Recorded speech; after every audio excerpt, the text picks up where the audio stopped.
அந்த மனுஷன் பாவியான மனுஷன்ப்பா, அவன் குடிகாரன்ப்பா, அவன் குடும்பம் இப்படி இருக்குது, அவன் உருப்படவே மாட்டான், அவனுடைய வாழ்க்கையில அவன் நல்ல காரியமே செய்ய மாட்டான். இப்படியாக இன்னைக்கு நம்ம அநேகரை கை நீட்டி குற்றப்படுத்தி கொண்டு இருக்கிறோம். இன்னைக்கு அப்படி குற்றப்படுத்தி கொண்டு இருப்போம் ஏனால் பரலோக ராஜ்யத்தில் நம்ம போய் சேர முடியாது.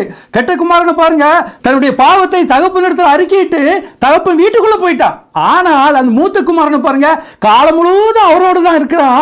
ஆனால் என்னைக்கு அவன் கெட்ட குமாரனை கை நீட்டி குற்றப்படுத்த நினைத்தானோ அவன் வீட்டுக்கு வெளியே நிற்கிறான். தகப்பன் சொல்றான், வாப்பா வீட்டுக்கு வா, வீட்டுக்கு வா அழைக்கிறான். ஆனால் வேதத்தில் அவன் வீட்டுக்குள்ளாக போனான் என்று வார்த்தையே இல்லை.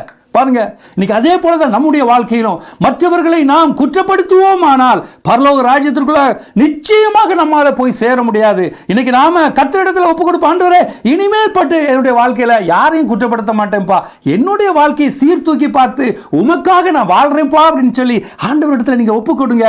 கர்த்தர் உங்களை ஆசீர்வதித்து அந்த பரலோக ராஜ்யத்திற்குள்ளாக உங்களை சேர்க்கும் மட்டும் உங்களை கைவிடாதபடி உங்களை பாதுகாப்பார். God plus.